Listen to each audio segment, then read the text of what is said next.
السلام عليكم ورحمة الله وبركاته. أهلا وسهلا بمتابعينا الكرام، متابعين قناة الحياة الزراعية. أهلا وسهلا بيكم في يوم جديد ونبات جديد، وإن شاء الله يكون يوم علينا وعليكم سعيد. النهاردة هنتكلم عن نبات ريحته بتعرفنا اسمه. يعني ممكن تعرفه من ريحته، مش من شكله بس. يعني ممكن من شكله وكمان من ريحته. ريحته مميزة. النهارده طعمه كمان مميز، لان المتعارف عليه المتداول ما بيتاكلش، لكن بيبقى ريحته نفاذه ومعروف. لكن اللي بنتكلم عنه النهارده النهارده هنتكلم عن الحبق او الريحان. هو من نفس العيله ونفس الشكل، حتى نفس قرون البذره بتاعته نفس الشكل. يعني بيطلع نفس القرون، لما بيجي يستوي بيطلع قرون من هنا كده نفس شكل الريحان اللي هو زي ده. طيب، هو في في منطقه الخليج كلها اسمه حبق. وفي ناس طبعا تعرف ان هو ريحان. في بعض الدول التانية طبعا بيقولوا عليه ريحان. وهو اسمه حتى معروف في اوروبا برضو بالبازيليك. يعني هو لما تخش مثلا لو انت موجود في اوروبا، موجود في اسيا، في اي مكان تاني غير المنطقه العربيه، بيسموه بازيليك. يبقى هنا في السعوديه او في المنطقه في الخليج كلها حبق. وفي مصر ممكن دول تانية تسمى ريحان. تمام. ريحته نفاذة جدا. ريحته جبارة يعني، فظيعة. والحبق ليه ميزة غير الريحان العادي، ان هو بيتاكل. ودي من اهم طبعا من مميزاته. بيدي الاكل طعم حلو قوي وريحة حلوة مع المكرونة.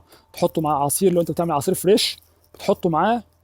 جبار عن تجربة. يعني انا استخدمه مع العصير بتاعي. حاجة يعني فوق الخيال. بيدي العصير طعم تاني وريحة تانية، حاجة حلوة قوي.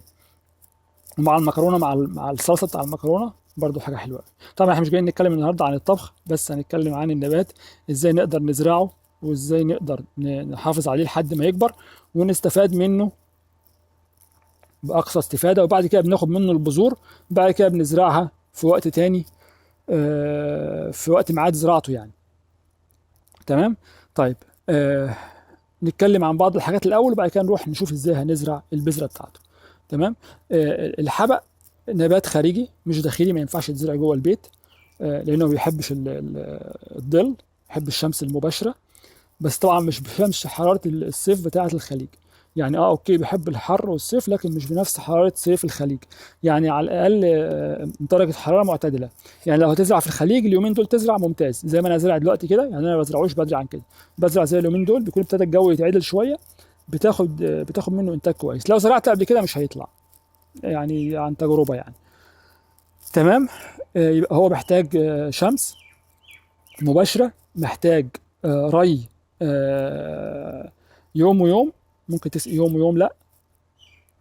بيحتاج تسميد. بتبدأ بالتسميد. ال- لو حطيت تسميد أزوتي اللي هو اليوريا، تحط بنسب بسيطة جدا جدا في الأول خالص. يعني أول حاجة بتعملها، إن أغلبية الورقيات يا جماعة بتحب التسميد الأزوتي، النيتروجين. لان النيتروجين بيدي خضار كويس، بيدي ورقه كبيره عريضه، بيدي شكل للنبات، وبيدي له جو كويس. مع طبعا بعد كده بتدي مره في الاول خالص زي كده، بتدي تسميد بالاعالي الفسفور علشان الجذور، يدي معاك مجموع جذري كويس عشان النبات يتحمل بعد كده اي تربه انت بتنقله فيها بعد كده. تمام. بعد كده بتبتدي تدي شويه سماد ازوتي، وبعد كده بتدي شويه اللي هو السماد المتعادل 20 20 20. ولو مش حابب ده كله ممكن تسقي، لو عندك سماد عضوي بتدوبه في الميه وبتسقي بيه.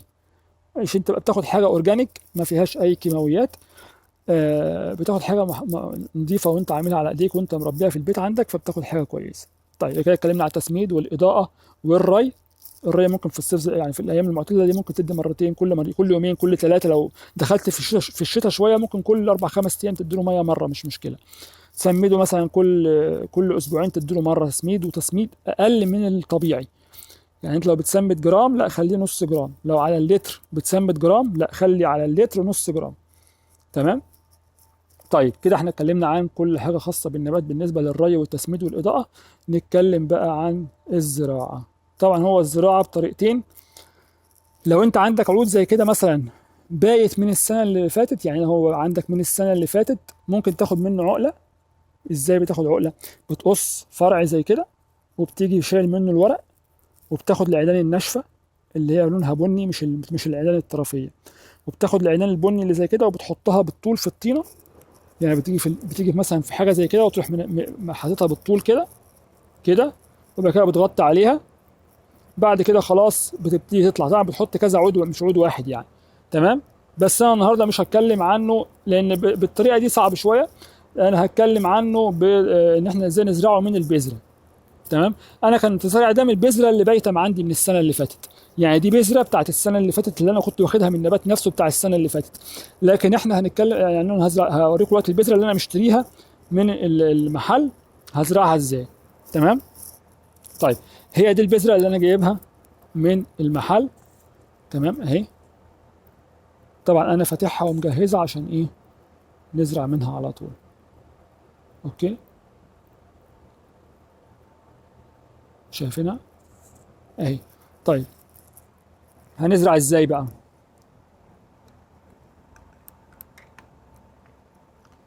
بنجيب الكيس زي ما انتم شايفين كده، وبنفتح من هنا اهو. شايفين البذره جواه؟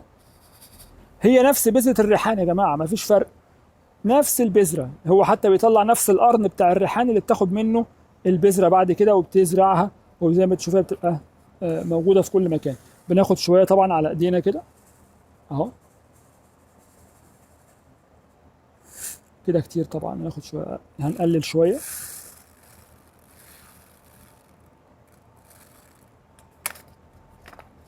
ونحطهم فوق على الكيس زي ما انتم شايفين كده.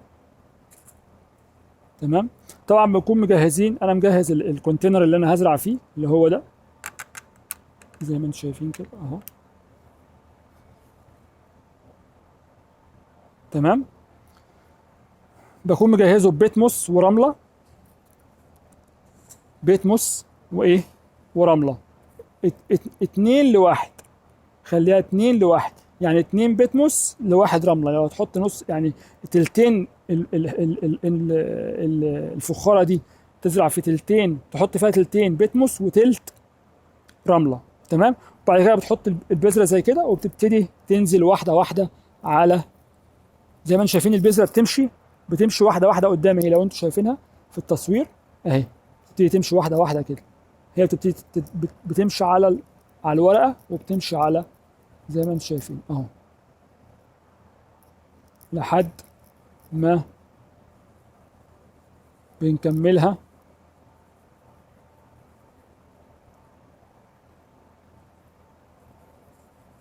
للاخر زي كده اهو.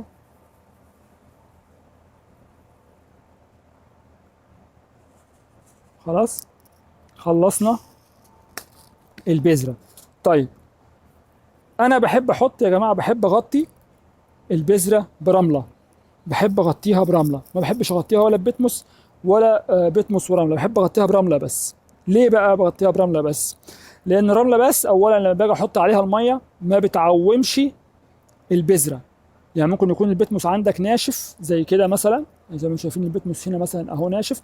لو نزل عليه الميه بيعوم، بيروح رايح في جنب لوحده، وبيسيب لي مكان متعري فما تظهرش البذره. لكن الرمله تقيله، فببتدي ايه؟ احط رمله بتشرب الميه كويس، وما بتخليليش الايه؟ البذره تعوم. وفي نفس الوقت البذره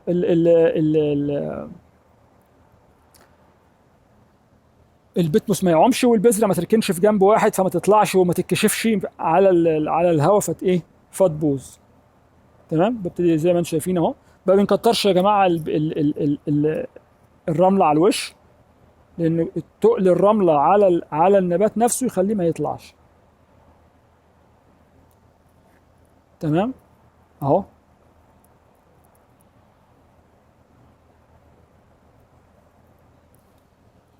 زي ما انتم شايفين اهو. خلاص، زرعناها. وهنجيب الميه بتاعتنا الظريفه. طبعا بيبقى عندك رشاش او بايديك لو تعرف ترش بايديك. طبعا انا بس ايه، عندي زي ما انتم شايفين اهو. وبتبتدي تسقي. شفت كده الرشاش نفسه فيه مشكله. ان هو حفر. شايفين ده عيب من عندنا، حفر في البيتموس. تمام. فممكن تحط ايدك زي كده اهو وتسقي، تسند بايديك. يعني دي حاجه كويسه حصلت قدامنا، احسن ان هي حصلت قدامنا، عشان دي من ضمن العيوب اللي بتحصل بتخلي النبات ما يطلعش كويس. شايفين كده اهو؟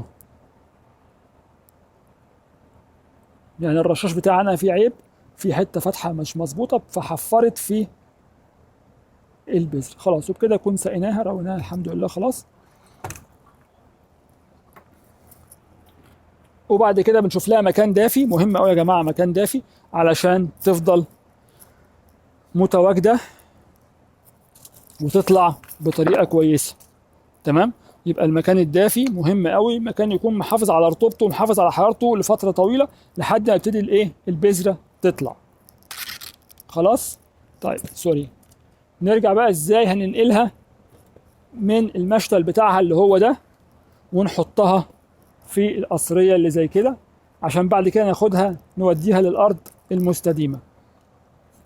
طيب احنا بنشوف بناخد طبعا بنحط الاول شويه بيتموس، ونكون مجهزين برضو البيتموس والايه والكون القصريه يا جماعه نظيفه. مهم قوي يكون القصريه نظيفه. اوكي.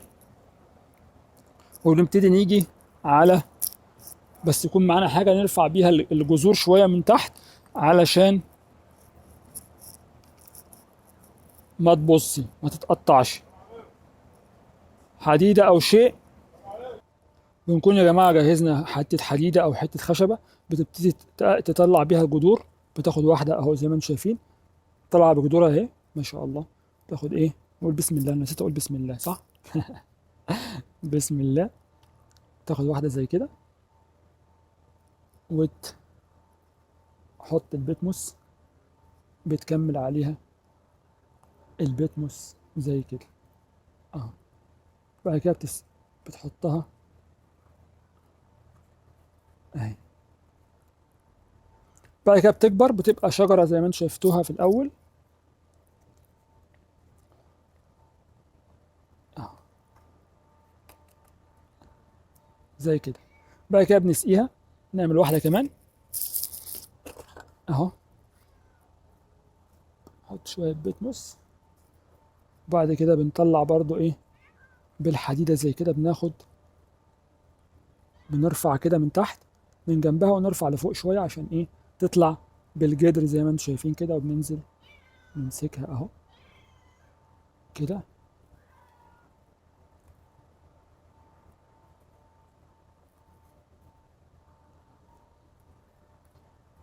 زي ما انتم شايفين يا جماعة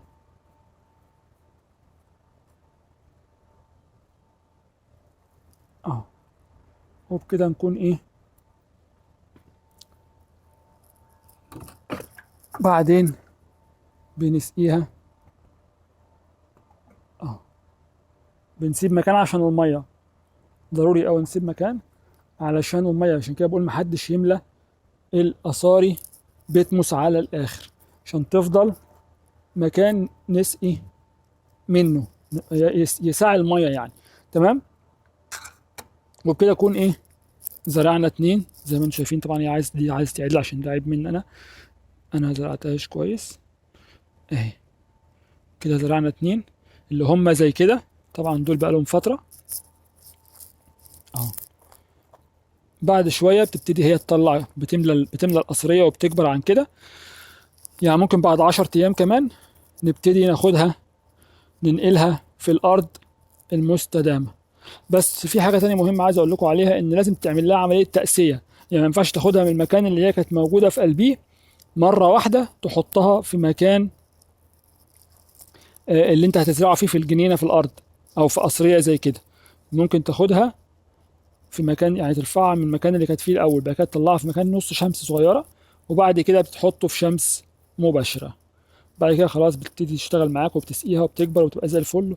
وبتيجي كل يوم تقص منها ورقة زي كده مثلا اهو، وبتحطها زي ما قلنا. ريحتها ولا اروع ولا احلى من كده. تحطها طبعا زي ما قلنا في الاكل، مع العصير. تحطها حتى تشم ريحتها اصلا مريحه للاعصاب بطريقه غريبه يعني. سبحان الله. يا رب يا جماعه تكونوا استفدتوا من الفيديو، ويكونوا الحلقه النهارده كانت خفيفه ما كانتش تقيله عليكم. ونشوفكم ان شاء الله في حلقات تانية. وما تنسوش تعملوا اشتراك في القناه. يلا، السلام عليكم ورحمه الله وبركاته.